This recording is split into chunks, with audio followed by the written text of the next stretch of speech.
10వ సూర 37వ ఆయత్, 12వ సూర 11వ ఆయత్, 16వ సూర 44వ ఆయత్, 5వ సూర 15వ ఆయత్, 4వ సూర 136వ ఆయత్, 2వ సూర 213వ ఆయత్.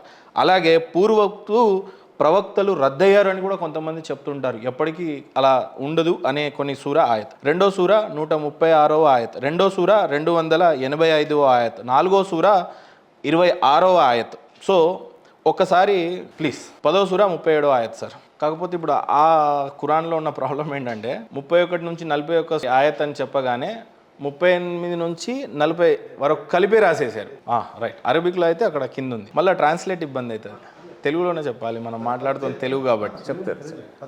37వ ఆయత్. అల్లాహ్ పంపిన వహీ ఆయన చేసిన బోధనలు లేకుండా రచించబడే వస్తువు కాదు ఈ ఖురాన్. ఇది పూర్వం వచ్చిన దానికి ధృవీకరణ. అంటే పూర్వం వచ్చినటువంటి అన్నిటికీ ధృవీకరణ అంటే ఆథెంటికేషన్ ఇస్తుంది. అంటే పూర్వం వచ్చిన బైబిల్నైనా, తౌరాత్నైనా, గీతనైనా, ఏదైనా సరే, ఎందుకు ఇది లేటెస్ట్ వచ్చింది కాబట్టి.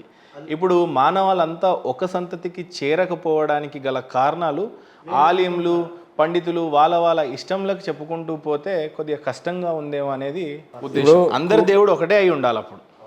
అప్పుడు దేవుడికి పేరు అని అంటే ఇప్పుడు ఏం ప్రాబ్లం అయింది అంటే, గీతాలో అల్లా ప్రస్తావన లేదు కదండి అని అంటాడు ఆయన, బైబిల్లో అల్లా ప్రస్తావన లేదు కదండి అని అంటాడు. సరే, తౌరాత్ మీకు అవైలబుల్ లేదు, ఇది ఈజిప్ట్ కాదు, లేకపోతే ఇరాకు కాదు కాబట్టి లేదు. మీకు ఇండియాలో బైబిల్ వచ్చింది కాబట్టి బైబిల్లో అల్లా గురించి లేదు, కానీ ఖురాన్లో బైబిల్ గురించి ఉంది. కానీ బైబిల్లో నుంచి ఇది ఆథెంటికేషన్ అని చెప్తున్నప్పుడు మరి బైబిల్లో ఏదో ఒక ప్రస్తావనలో అది ఒరిజినల్ బైబిల్ ఉండాలి. ఇప్పుడు ఇక్కడ ఖురాన్ సూరా 146లో యూదుల గురించి దేవుడు ఏమంటా అంటే, to those we have given the scripture recognise you the prophet Muhammad సల్లల్లాహు అలైహి వసల్లం as their own sons, verily a party of them conceal the truth while they know it. అంటే ఏమంటారంటే, ఓ ప్రవక్త గారు, ఏం సూరా, ఏం ఆయత్, ఏం బైబిల్, ఏం చదువుతున్నారు? ఖురాన్ సూరా 146. ఓకే, దాంట్లో ఏముందంటే యూదుల గురించి. ఖురాన్ సూరా 146 ఆయత్లో ఏముందంటే, ఓ ప్రవక్త, యూదులు మిమ్మల్ని ఎలా గుర్తిస్తారు, నేను మఫూమ్ చెప్తున్నా, ఎగ్జాక్ట్ వర్డ్స్ కాదు, మఫూమ్ అంటే ఎగ్జాక్ట్ నాట్ పాయింట్స్. ఓకే, మిమ్మల్ని యూదులు ఎట్లా గుర్తుపడతారంటే, వాళ్ళ సొంత కొడుకుల్ని ఎట్లా గుర్తుపడతారో అట్లా గుర్తుపడతారు. కారణం ఏంటంటే, ఇప్పుడు ఖురాన్ని కూడా ఆల్రెడీ మాకు బోధించినట్టుగానే అనిపిస్తుంది అని కూడా చెప్పింది అకౌంట్లో. ఇది కొత్తగా ఏం అనిపించదంట వాళ్ళకి. ఖురాన్ గురించి నిజంగానే మీరు ఒక క్రిస్టియన్లకు బోధిస్తామంటే మేము ఆల్రెడీ ఎక్కడో విన్నట్టుగానూ ఉంది, మాకు పరిచయం ఉన్నట్టుంది. కారణం ఏంటంటే అది కూడా దేవుడే బోధించాడు కాబట్టి. నేను చెప్పాను కదా, కితాబ్ అహ్లే కితాబ్. మరి ఇప్పుడు మళ్ళీ నేను ఈ బైబుల్ని నమ్మను అనే పదం ఈ బైబుల్ని నమ్మను, తౌరాతులో ఉందా అని మీరు నమ్మను. ఎందుకంటే ఏమంటున్నా అంటే, నేను అల్లా దేవుడు అని అంటే నేను నమ్మడానికి సిద్ధంగానే ఉన్నాను. కాకపోతే పూర్వపు గ్రంథాలలో ఆయన ప్రస్తావన ఆ భాషలోనే ఉంటది. ఎందుకు? అక్కడ ఆయన బోధించినటువంటి భాష వేరు. అప్పుడు భాషకు బట్టి మీరు ఒక పాయింట్ గుర్తుపెట్టుకున్నారా? మీరు ఒక పాయింట్ గుర్తుపెట్టుకోండి, ఒక్క సింగిల్ ఎర్రర్ కానీ, ఒక్క సింగిల్ కాంట్రడిక్షన్ ఉన్న whole credibility of holy Quran will lose. వినండి, same way why it is not implied to Bible, why it is not implied to Torah, why it is not implied to other books. ఎందుకు వాళ్ళు implement చేయరు దీన్ని? మన దాంట్లో contradictions ఉన్నాయి కదా మరి. మీరు ఎందుకంటే స్వయంగా దేవుడే ధృవీకరిస్తున్నాడు, బైబిల్ కూడా నా చేతనే వచ్చింది, ఒరిజినల్ బైబిల్ అండి బాబు. అదేనండి ఒరిజినల్. ఏదైతే చెప్పండి, చేతిలో ఉన్నాయి అన్ని ఒరిజినలే. లేదు, బిలీవ్ చేయాలి. ఇది మేము చేయడానికి ఇప్పుడు తప్పు ఉండేది. మేము ఒరిజినల్ బైబుల్ ఎట్లా అంటారండి? థర్డ్ డే వెజిటేబుల్ పుట్టించి ఫోర్త్ డే సన్ పుట్టించింది దివ్య గ్రంథం అని ఎట్లా నమ్ముతారు? మేము నమ్మలేము కదా. ప్లాంట్లు ఈ రూమ్ లో పెట్టిన ఇప్పుడు సన్ రాకపోయినా అదంతా సైన్స్, మనం మాట్లాడలేము. అథెంటిక్ ఉన్నటువంటి విషయాలు మాట్లాడదాం. అది ఏదో వీళ్ళు వాంటెడ్లీ చేస్తున్నారనే. వాంటెడ్లీ కాదండి. ఇప్పుడు ఇంకొకసారి దయచేసి మీరు 10వ సూర 37వ ఆయత్ని చదివి వినిపించి దాని అర్థం కూడా చెప్పాలి మీరు ప్లీజ్. 10వ సూర 37వ ఆయత్. అల్లాహ్ పంపిన వహీ ఆయన చేసిన బోధనలు లేకుండా రచించబడే వస్తువు కాదు ఈ ఖురాన్. ఇది పూర్వం వచ్చిన దానికి ధృవీకరణ. అల్ కితాబ్కు వివరణ. అల్ కితాబ్ అంటే మూల గ్రంథం. మూల గ్రంథాలు అంటే ఏమేమి ఉండొచ్చు అంటే దైవం భవిష్యత్తులో మానవాళికి వచ్చేటువంటి సందేశం అన్నిటి యొక్క మూల గ్రంథం ఒకటనమాట. ఆ మూల గ్రంథాల నుండి ఆయా కాలాల్లో వచ్చాయన్నమాట. దాన్ని అల్ కితాబ్ అంటారు. అల్ కితాబ్ అంటే మూల గ్రంథం అని. దాని నుండి ఖురాన్ కంటే పూర్వం కూడా గ్రంథాలు వచ్చాయి. అంటే పూర్వపు గ్రంథాలను ధృవీకరిస్తున్నట్టుగా. ఓకే, 16వ సూర 44వ ఆయత్. పూర్వపు ప్రవక్తలను కూడా మేము స్పష్టమైన నిదర్శనాలతో గ్రంథాలతో పంపి ఉన్నాము. ఇప్పుడు ఈ పూర్వపు ప్రవక్తలను కూడా మేము స్పష్టమైన నిదర్శనాలతోనూ గ్రంథాలతోనూ పంపి ఉన్నాము. వేరే గ్రంథం అని అర్థం అక్కడ. సో పూర్వపు వచ్చినటువంటి గ్రంథాలను మనం విశ్వసించాల్సిందే, పూర్వపు ప్రవక్తలను కూడా విశ్వసించాల్సిందే. రైట్. ఇప్పుడు పూర్వపు అంటే సరదాగా మీ చేతిలో తౌరాత్ లేదు ఇప్పుడు, కాబట్టి అందులో ఉందో లేదో తెలియదు కాబట్టి మనం మాట్లాడాల్సిన పనిలే. హోల్ బైబిల్లో ఆయన ఎక్కడైనా సరే, అంటే పూర్వపు గ్రంథాల్లో దేవుడు ఎవరికైనా ఒకడే దేవుడు కాబట్టి అక్కడ కూడా ఆయన పేరు ప్రస్తావించి ఉందా? ఏ బైబిల్లో ఉందో చెప్పండి, ఒరిజినల్ అయినా ఏదైనా. నేను అనాలనుకుంటా, సో ఏ గ్రంథాల్లోనైనా దేవుడి యొక్క పేరు లేదు అని అంటే ఇదేదో నేనేదో కల్పించినటువంటి ఉద్దేశం కాదు, ఖురాన్లో ఉంది అది అంటున్నా నేను. అండి, మేము కూడా నమ్ముతాము. యెషూవ వారికి ఇచ్చింది ఇంజీలు అరామిక్లో ఆయనకి ఇచ్చింది, ఎందుకంటే ఆయన మాట్లాడేది అరామిక్. చూసే వాళ్ళకి వదిలేద్దాం సార్, అరామిక్ ఇప్పుడు లేదు కదా, కష్టం. అరామిక్ ఇప్పుడు లేదు. 136వ ఆయత్, 4వ సూర 136వ ఆయత్. దేవుడికి పేరు లేకపోతే మనం అందరము ఆరాధిస్తున్నది కరెక్ట్ అయిన దేవుడిని అని అర్థం నా ఉద్దేశంలో. లేకపోతే బైబిల్లో ఒక దేవుడు ఉంటాడు, తౌరాత్లో ఒకటి ఉంటాడు, ఖురాన్లో ఒక దేవుడు ఉంటాడు. సార్ ఇప్పుడు ఏమైందంటే నేను జర్మనీ వెళ్ళాను అనుకో, అక్కడ అజాన్ అవుతుంది అనుకో, జర్మనీలో అవుతుంది అనుకో, ఎందుకంటే వాళ్ళ భాష కదా, నాకు అర్థం కాదు కదా. నేను వెళ్ళాను, నేను గ్లోబల్, ఇప్పుడు నేను జర్మనీ కూడా వెళ్తాను, ఫ్రాన్స్ కూడా వెళ్తాను, నేను రష్యా కూడా వెళ్తాను. వాడు చెచెన్యా భాషలో ఏదో చెప్తుంటే నాకు అర్థం కాదు కదా. కాబట్టి దైవ ప్రవక్తకి యూనిఫార్మిటీ కోసము అరబిక్లో అవతరించి ఖురాను, అరబీనే మీరు ఫాలో కావాలని చెప్పేశారు. ఇంకా దాంట్లో అల్లా అని పేరు చెప్పేసరి మేము అదే ఫాలో అవుతాం, ఇంకా సింపుల్. లేదంటే ఇప్పుడు అజాన్ అవుతుంటే నాకు ఎలా తెలుస్తుంది? ఎవరో ఏదో చెప్పుకుంటారని ఇంకా ఉంటాను, నేను నమాజ్ చదవను. సో అదే యూనిఫార్మిటీ ఉంటే నేను ప్రపంచంలో ఎక్కడ వెళ్ళినా I don't have to worry. అజాన్ టైంలో నాకు అర్థమవుతుంది, నేను నమాజ్ చదువుకుంటా దానికోసం. సార్ 4వ సూర 136వ ఆయత్. విశ్వసించిన ప్రజలారా, అల్లాహ్ను, ఆయన ప్రవక్తను, ఆయన తన ప్రవక్తపై అవతరింపజేసిన గ్రంథాన్ని, ఇంకా ఆయన దీనికి పూర్వం అవతరింపజేసిన ప్రతి గ్రంథాన్ని విశ్వసించండి. ప్రతి గ్రంథంలో అల్లా పేరు మీరు చూపించాలి. ఇప్పుడు మీరు అన్నంత ఈజీ కాదు సార్, చూపించాలి అంటే మీరు ఒరిజినల్ తీసుకున్నాండి, మేము చూపిస్తాము. ఒరిజినల్ లేదు కదా, వితండవాదం. వితండ కాదండి, ఆథెంటిక్ రిఫరెన్స్ వినండి. వచ్చినటువంటి ప్రతి ప్రవక్తకి ఏ ప్రవక్తకి ఆ ప్రవక్తకి ఆ టైంలో ఇచ్చి పంపించిన అని ఇందాక చదివించాను. ఇప్పుడు ఏమని చదివించా? ఏ గ్రంథం అయితే ఉందో దాన్ని విశ్వసించాలి, ప్రవక్తను విశ్వసించాలి. ఇప్పుడు మీరు యేసు ప్రభుల వారిని కూడా ప్రవక్త అన్నప్పుడు, ఆయన తెచ్చినటువంటి బైబిల్ని కూడా విశ్వసిస్తున్నప్పుడు, ఆ బైబిల్లో అక్కడ కొత్త దేవుడు ఉండొద్దు, మరి ఖురాన్ ప్రకారంగా అక్కడ కూడా అల్లానే ఉండాలి. మరి అది మీరు చూపియాలి. మేము ఏమంటున్నాము, మీరు తప్ప, లేకపోతే ఇంకేమన్నా ఉందా ఏమో? మీ డిస్కషన్ ఏంటో నాకు అర్థం కావట్లేదు. నేనేమంటున్నా, బైబుల్ వచ్చింది అరామిక్లో, గాస్పెల్ ఆఫ్ లూక్ ఉంది, గాస్పెల్ ఆఫ్ మాథ్యూ ఉంది, బుక్ అన్ని వేరే వాళ్ళది ఉన్నాయి. కానీ ఖురానే చెప్తుంది కదా సార్, పూర్వపు ఒరిజినల్ అండి, ఒరిజినల్ అంటే ఒరిజినల్ లేదు కదా సార్, ఒరిజినల్ లేదు కదా. ఇవన్నీ ఇప్పుడు ఒరిజినలే అంటారు, మళ్ళీ కాదు అని మీరే అంటారు. కాంట్రడిక్షన్ వద్దు. నేను కాంట్రడిక్షన్ చెప్పడం లేదు. నేనేమంటున్నా, ఖురాన్ ఒరిజినలేనా కాదా ఒకటే సూటిగా చెప్పండి. ఒరిజినల్. ఇప్పుడు ఎందుకంటే ఇది ప్రిజర్వ్ చేశారు. ఇప్పుడు ఉన్నటువంటి ప్రతి బైబుల్ ఒరిజినలా కాదా? కాదు. ఏమో మీరు నరకానికి పోతారేమో అన్న డౌట్, ఎందుకంటే అక్కడ ఖురానే బోధిస్తా ఉంది. ఉన్నటువంటి ప్రతి ప్రవక్త ఉన్నటువంటి ప్రతి గ్రంథాన్ని. ఒక్క నిమిషం ఇప్పుడు ఇది ఉంది కదా. లేదు సార్, ఇప్పుడు మీరు 4వ సూర 136 లేదు, ఇది క్లియర్ కావాలి. ఒక్క నిమిషం, నేను ఏమంటున్నా, బైబుల్ క్యాథలిక్స్ ది వేరే సార్, వినండి. లేకపోతే ఖురాన్ లో ఉన్నది చెప్తారా? వినండి సార్, వినండి. మీరు బైబుల్లోకి పోకండి, మీ దగ్గర బైబుల్ లేదు తీయండి. ఎందుకు తెలియదు మీరు ఈరోజు బైబుల్? అది ఒరిజినల్ లేదు కాబట్టి నా దగ్గర లేదు. ఖురాన్ ఎందుకు తెలియదు మరి? నా దగ్గర ఒరిజినల్ ఉంది, ఇది మన ఉంది కదా, ల్యాప్టాప్ లో ఉంది నా దగ్గర. వినండి సార్, వినండి, మీరు డైవర్ట్ చేయొద్దు. నేనేమంటున్నా, సరే నేను డైవర్ట్ చేయట్లేదు, ఖురాన్ లో ఉన్నదే. మీరేమన్నారు 4వ సూర 136. ఉండండి సార్, ఉండండి. First let me clear this one. See, original Bible ఉంటే క్యాథలిక్ ప్రొటెస్టెంట్స్ లోనే ఎందుకు ఇంత డిఫరెన్స్ ఉంది? అదే మీలో కూడా 4 జమాతులు ఉన్నాయి కదా. అరే సార్, ఉన్న వ్యక్తికి గ్రంథానికి వినరు సార్. సార్ మీరు వినరు. మీరు ఒక మైండ్ సెట్. నేను ఇప్పుడు చెప్పింది మీకు వినిపిస్తలేదు? నేను చెప్పేది వినండి కదా. గ్రంథానికి నాకు 2 నిమిషాలు సంబంధం. అదే నేను చెప్తున్నా, వినండి కదా. మీరు టోటల్ వింటే మీకు అర్థమవుతుందండి. ఇప్పుడు ఖురాన్, ముస్లిమ్స్ లో డివైడ్స్ ఉన్నాయంటే దేని వల్ల ఉన్నాయి? ఖురాన్ గురించి లేదు. ఈ మన ఖలీఫాలు ఉన్నారు కదా, నెక్స్ట్ జమాత్ల గురించి కూడా నేను మీకు ప్రశ్నలు అడుగుతా, మీరు చెప్తారు. నేను చెప్తానండి, వినండి. Let me come. డిబేట్ ప్రవక్తలు ఇప్పుడు డైవర్ట్ కి వెళ్తున్నారు, చక్కగా మాట్లాడుతున్నాం కదా ఆయతులు సూరతో సహా. లేదు సార్, మీరు ఏమన్నారు, ముస్లిమ్స్ లో జమాతులు ఉన్నాయి అంటున్నారు కదా, ఖురాన్ గురించి లేవు. నేను అనలేదు అది, ఖురాన్ గురించి లేవు. వినండి ఎందుకు ఇట్లున్నాయి సార్, వినండి సార్, ఇది ఒక్క పాయింట్ వినండి కదా, ఈ ఒక్క పాయింట్ వినండి. మన ముస్లిమ్స్ లో జమాతులు ఉన్నాయంటే ఖురాన్ గురించి లేదు. ఇప్పుడు వీళ్ళ దాంట్లో క్యాథలిక్స్ లో 73 బుక్స్ వీళ్ళు నమ్ముతారు. ప్రొటెస్టెంట్స్ వచ్చేటప్పటికి 66 బుక్సే నమ్ముతారు. వీళ్ళు ఓల్డ్ టెస్టిమెంట్లో 46 నమ్ముతారు, ప్రొటెస్టెంట్స్ 39. 7 వీళ్ళు నమ్మరు అసలు. జమాత్ వాళ్ళు స్వర్గానికే వెళ్ళారు అని చెప్పి మీరే చెప్తారు, నేను తర్వాత అది కూడా మీతో చదివిస్తాను, కొద్ది ఓపిక పట్టండి. వినండి, ఏ గ్రంథాలు నమ్మాలి, ఏ ప్రవక్తలను నమ్మాలో అని క్వశ్చన్ ని డైవర్ట్ చేసి 7 బుక్స్ బైబుల్లో ఇది కరెక్ట్ కాదని ప్రొటెస్టెంట్స్ తీసేస్తే మీరు క్యాథలిక్స్ 7 బుక్స్ కరెక్ట్ అంటున్నారు. మీకు చాలా ప్రాబ్లం అవుతుంది సార్. కారణం అది అందుకు కాదు, వ్యక్తిగతంగా ఖురాన్ని విశ్వసించే ఒక వ్యక్తి మీరు బైబిల్ కరెక్ట్ కాదు అని అంటే కరెక్ట్. ఇప్పుడు ఎర్రర్ ఉంటే ఎర్రర్ అని చెప్పలేము. అల్లాహకి విధేయుడుగా లేరు, ఎర్రర్ ఉంటే రిటర్న్ ప్రశ్నిస్తున్నాడు అంటే ఇక్కడ అల్లాహ్ స్వయంగా చెప్తున్నాడు.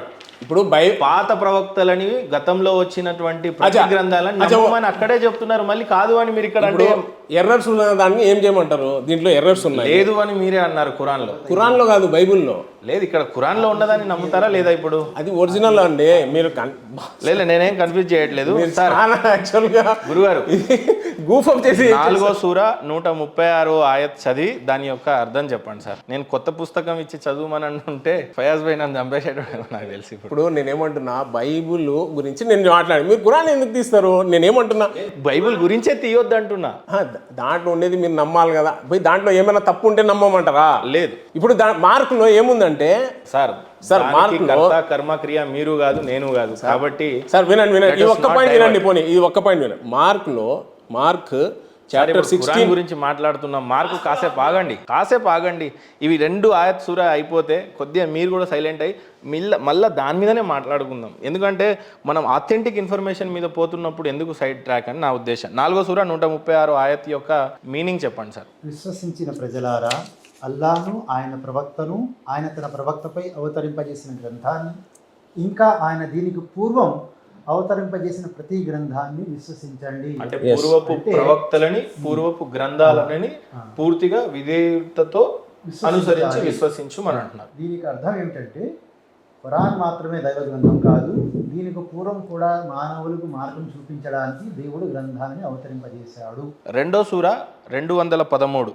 ప్రారంభంలో మానవులంతా ఒకే మార్గం అనుసరించారు. అప్పుడు బ్రాకెట్లో తానే పరవశులు మారాయి, అభిప్రాయ విధాలు ఉత్పన్నమయ్యాయి. బ్రాకెట్లో అందుకని ఒరిజినల్ టెక్స్ట్ లేదు, అంటే అర్థం కాదు.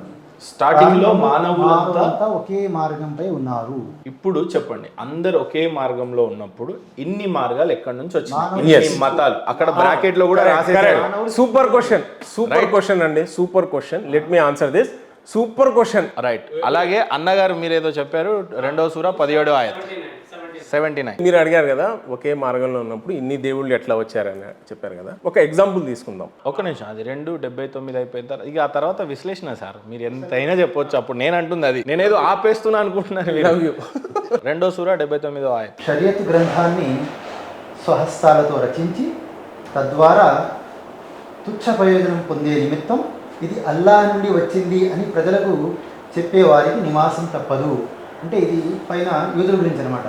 యూదులు ఏం చేసేవారంటే తప్పుడు గ్రంథాన్ని రచించి ఇది అల్లాహ్ నుంచే వచ్చింది అని చెప్పేసి మార్గభ్రష్టులను చేసే ఇది, రైట్. ఇప్పుడు మధ్యలో అనేక గ్రంథాలు వచ్చాయి, కానీ మోసెస్కి వచ్చినటువంటిది ఏంది అనేది ఖురాన్ చెప్తుంది. మీరు చప్పట్లు కొట్టి సంకల్ప బాదుకోవడం ఏముంది అక్కడ? దాంట్లో ఉంది కదా, వాళ్ళు రాశారని. ఏదొచ్చింది? ఇబ్రాహింకి ఏమొచ్చింది? వాళ్ళు బెనిఫిట్ కోసం, డబ్బుల కోసము వాళ్ళు రాసి దేవుడు రాశారని చెప్పారు గురించి చెప్పింది సార్. కానీ ఈసాకి మోసెస్కి వచ్చింది ఏ గ్రంథమో అక్కడ అథెంటికేషన్ ఉంది. మార్గభ్రష్టులు మీ మనసుకు అర్థమైంది, మీ మనసును అడగండి. నాకు చెప్పే అవసరం లేదు సార్, మీ మనసును అడగండి. ఎవరిని మోసం చేసుకోలేరు, మిమ్మల్ని మీరు మోసం చేసుకోలేరు. ఆ దేవుడికి తెలుసు, మీ మనసుకు తెలుసు. ఆ దేవుడికి తెలుసు. ఒక పొద్దులోనా నేను మీకు చెప్తున్నా చూడండి, ఆ దేవుడికి తెలుసు, మీ మనసుకు తెలుసు. నేనేమంటున్నా, పుస్తకాలు వచ్చాయి, మేము దానికి ఖురాన్ ఎట్లా, మేము ఖురాన్ నేను చెప్తుంది అదే సార్. ఖురాన్ మేము ఎట్లా, పండితులు, పాస్టర్లు వాళ్ళ ఇష్టానికి కొన్ని గ్రంథాలు రాసి అది దేవుడి నుంచే వచ్చింది అని చెప్పేసి మోసం చేసి వాళ్ళ జేబులు నింపుకున్నారు. ఈ రోజు కూడా అదే జరుగుతుంది. మీరు హోమం చేయండి, మీకు ఇది అయిపోతుంది. వాళ్ళకు కూడా నేను చెప్తున్నా, అట్లా స్వలాభాల కోసము ముస్లిమ్స్ అయినా చేస్తున్నారు. ఇప్పుడు కరెక్ట్. క్రిస్టియన్లు అయినా ఏం చెప్తున్నారు ఇప్పుడు? క్యాన్సర్ తగ్గిపోతుంది, దేవుడు నామంలో మీకు క్యాన్సర్లు తగ్గిపోవును గాక అని అంటాడు. ఆడ పొద్దున వచ్చి అబద్ధపు స్టోరీలు చెప్తా ఉండే సాక్ష్యంలు కూడా వింటా వేరే వాళ్ళ కాకపోతే ఈసా, మోసెస్ వీళ్ళందరికీ ఆథెంటిక్ గా ఏ గ్రంథాలు వచ్చినాయి అనేది ఖురానే చెప్తుంది. దానికి మీరు నేనేమి అబద్ధంగా చెప్పాల్సిన అవసరం లేదు. అది వాస్తవమే, అది వాస్తవం, నేను కూడా బిలీవ్ చేశాను. బట్ దీంట్లో ఒక కరెక్షన్, ఖురాన్లో ఎవ్వరు చేంజ్ చేయలేరు అని నేను నమ్ముతున్నాను సార్. ప్రళయ దినం వరకు చేయరు, ఎవ్వరు చేయలేరు కూడా. ఇప్పుడు నాకు 2 ఆన్సర్లు చాలా స్పష్టంగా ఇవ్వండి. ఇందాక నుంచి నేను సూర ఆయతులు మీకు ఇచ్చినటువంటి రిఫరెన్స్ వేరే పుస్తకాల నుంచా, ఖురాన్ నుండా? ఖురాన్ నుంచే. నేను ఇచ్చినటువంటి సూర ఆయతులకు అర్థాలు ఏంటి? పూర్వపు గ్రంథాలు విశ్వసించమని, పూర్వపు ప్రవక్తలని విశ్వసించమని. Original right. ఒరిజినల్లలో అక్కడ పేర్లు అనేకంగా మారి ఉన్నాయి, దేవుడి పేర్లు. అలాగే ఖురాన్లో కూడా ఇన్ని పిలుపులని ఉన్నాయి ఆల్రెడీ. కరుణామయుడు అని ఉంది, అదని ఉంది, ఇదని. పిలుపులు వేరు, పేరు వేరు అనేది నా ఉద్దేశం. ఇఫ్ ఇట్ ఈస్ దేర్, ఆ పుస్తకాల్లో కూడా దేవుడి పేరు వేరే వేరే ఉన్నాయి. మరి యెహోవా అని ఒక చోట ఉంది. అనుకోవడం వేరు అండి, అనుకోవడం వేరు. కానీ మళ్ళీ మీరు తప్పుగా పెట్టొద్దు. అక్కడ బైబుల్ని విశ్వసించమని ఖురానే చెప్తున్నప్పుడు విశ్వసిస్తున్నాం కదా సార్, మేము విశ్వసిస్తున్నాం. యెహోవాని మీరు దేవుడు అని నమ్ముతారా? మేము విశ్వసిస్తున్నాము బైబుల్ని. విశ్వసించని ముస్లిమే కాదు, అంగీకరిస్తున్నారా లేదా? నేను మళ్ళా కల్మా చదువుకోవాలా? ఒకవేళ నేను విశ్వసించకపోతే బైబుల్ని, తౌరాని, జబూర్ని నేను మళ్ళా కల్మా చదవాల్సి వస్తుంది. మళ్ళీ దేవుడి పేరు మీరు అల్లాహ్ అని ఇక్కడ చెప్పేస్తున్నారు, బైబుల్ని దాన్ని చెప్పాను. జర్మనీ యెహోవా అని ఉంది, మరి దేవుడి పేరు సార్ అది ఒరిజినల్ కాదు కదా సార్. ఒరిజినల్ బైబిల్ ఎక్కడుంది? లేదు కదా. ఇప్పుడు మనిషిలో అందరిలో ఒరిజినల్ ఖురాన్ ఉంది, ఖురాన్ ఒక్కటే ఉందండి. ఇదే ఇదే ఇదే వితండవాదం. ఇది ఎట్లా అక్కడ కూడా ఉంది సార్? లేదు సార్. ఒరిజినల్ సార్ మీరు చెప్పండి, ఒరిజినల్ తౌరాత్ ఉందా? ఈ రోజు నా దేవుడే గ్రంథం, నా ఒరిజినల్ తౌరాత్ ఉందా? దేవుడు ఒరిజినల్ బైబిల్ ఉందా? మీరు చెప్పండి. నేనే, మా గురువు గారు చెప్తారు. ఖురాన్ ఉన్నప్పుడు ఒరిజినల్ బైబిల్ ఉన్నట్టే. లేదండి. ఇప్పుడు దీంట్లో ఇప్పుడు బైబిల్లో ఇది కూడా నేను ఆడియన్స్ మీద వదిలేస్తాను. నేను ఒక పాయింట్. ఇప్పుడు బైబిల్లో అవదలుచుకోలేదు సార్, వినండి. బైబిల్లో ఏముందంటే గాస్పెల్ ఆఫ్ మార్క్ లో, గాస్పెల్ ఆఫ్ మార్క్ ఏదో చెప్పాలని ఒక్క నిమిషం, లెట్ మీ కమ్.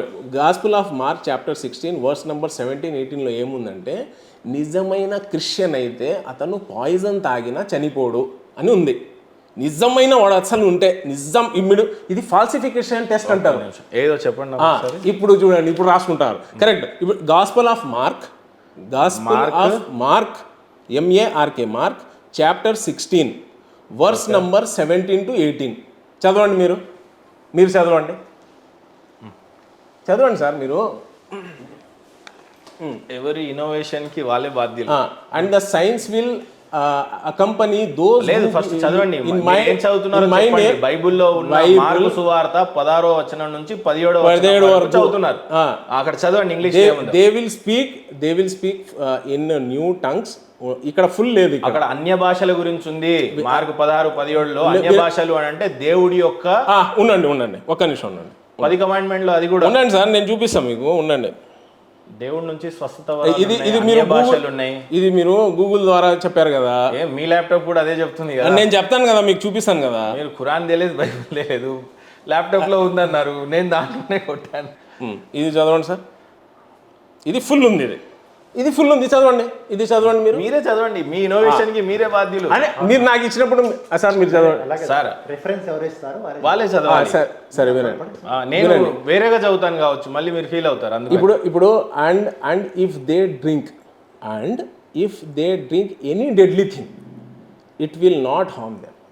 ఇది మార్కులో ఏదైనా విషయం అంటున్నారా, ఏమంటున్నారా? నేపథ్యం వేరు. డెడ్లీ థింగ్ అంటే దేవుణ్ణి నమ్ముకున్నటువంటి పరీక్షా కాలంలో వాళ్ళు నా మీద నమ్మకం ఉంచి ఏది తాగినా వాళ్ళకి ఏమీ కాదు, ఏ హాని జరగదని ఉంది. సరే, ఇప్పుడు ఇట్లా ఉన్నప్పుడు ఒకరు ఎవరైనా నిజమైన ఉంటే తాగి చూపించండి కదా. అవును, ఈ రోజులలో అది లేవు.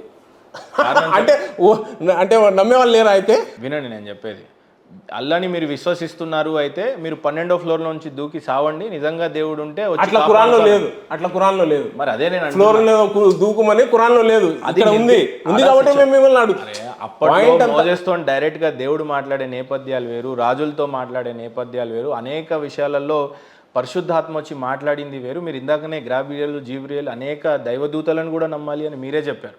ఆ కాంట్రడిక్షన్ని పూర్తిగా చదవండి. నేను అంటుంది అది. పోనీ మీ దగ్గర ఒరిజినల్గా చేతిలో ఏదైనా బైబుల్ ఉండుంటే నేను చదివించాను. మీరు గూగుల్లో తీసి ఇచ్చారు, నేను కూడా గూగుల్లో తీసి ఇచ్చాను. అది మీ నేనేం ఇటు ఇవ్వండి. నేనేం మీకు సపరేట్ ఏం చూపించలేదు. ఓకే, ఇది ఇప్పుడు మీ ముంగటనే కొట్టినటువంటి దాంట్లో నాకు ఒకటి వచ్చింది, మీకు ఒకటి వచ్చింది కాబట్టి చాలా నేను దాన్ని దాంట్లో ఒప్పుకుంటా. హాఫ్ వచ్చింది, దీంట్లో ఫుల్ వచ్చిందండి. ఏదైనా దాంట్లో ఇంకా నొక్కితే అవి కూడా వస్తాయి. ఓకే, ఇప్పుడు ఇక్కడ ఏమని ఉందంటే you can read this verse in the Bible at bible.com and Bible Gateway అని ఉంది. పాపం ఆయన బాధ ఇచ్చాడు. In this verse Jesus describes signs that will accompany those who believe in him. దేవుళ్ళలో ఎవరైతే విశ్వసిస్తారో this sign includes casting out demons. ఇందాక మీరు అన్నారు చూడు, క్యాన్సర్ తీస్తారు, పారాలిసిస్ తీస్తారు, వాళ్ళ గురించి చెప్తున్నారు. అది కూడా కరెక్టే చెప్పింది, ఇది కూడా కరెక్టే. దాని కింద చదవండి. బైబుల్ని అనుసరించే వాళ్ళకి కొన్ని వరాలు ఉన్నాయి, మీకు కూడా ఉన్నాయి. ఇప్పుడు మీరు బోధిస్తూ ఉన్నారు ఖురాన్ని, గురుగారు బోధిస్తూ ఉన్నారు, ఆయనకు వరం ఉంది కాబట్టి బోధిస్తున్నాడు. అదే ఖురాన్ కూడా చెప్తుంది. మీకు ఆ వరం ఉండేదేమో చెప్పండి సార్, చదవగలరు సార్. అక్కడ ఉండేది చెప్పండి, అక్కడ ఉండేది చెప్పండి సార్. నేను ఏమంటున్నా, నేను చిన్నది ఓపిక వినండి, మంచిగా మీకు తెలుస్తుందేమో నా ఉద్దేశం, చూసే వాళ్ళకి కూడా అర్థమవుతుంది. హోల్ పాయింట్ ఇక్కడ ఏమంటే, నేను పాయింట్ ఏంటంటే ప్రేక్షకులు వదిలిపెడతాము. వినండి, మీరు ఏమన్నారంటే, ఖురాన్ ఏం చెప్పిందంటే, మీరు ఏమన్నారంటే ప్రవక్తలను నమ్మండి, డోంట్ మిస్లీడ్ గ్రంథాలను డోంట్ మిస్లీడ్. ఇప్పుడు బైబిల్లో ఉన్నది what you have said is no, see what you have said is ఖురాన్లో రాస్తుంది బైబుల్ ఇతర గ్రంథాలని మీరు నమ్మాలి అని. కరెక్టా? మీరు ఇదే చెప్పారు. నేనేమన్నాను ఎస్ మేము నమ్ముతాము, కానీ అవి ఇప్పుడు ఒరిజినల్ షేప్ లో లేవండి, దాంట్లో చాలా మిక్స్ అయిపోయినాయి, ఎర్రర్స్ ఉన్నాయి.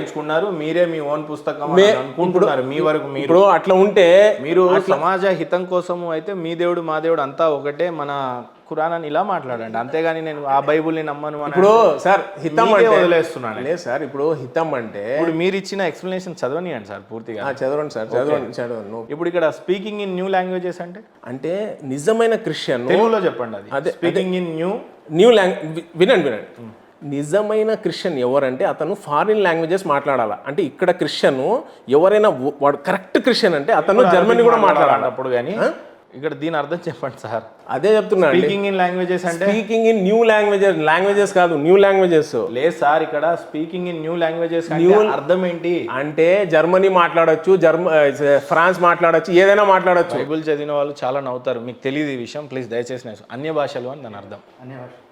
అన్య భాషలు అంటే తెలుసా? వేరే భాషలు అండి. అన్య భాషలు ఆయనకు కూడా తెలియదు ఆయన ఏం మాట్లాడుతున్నాడు.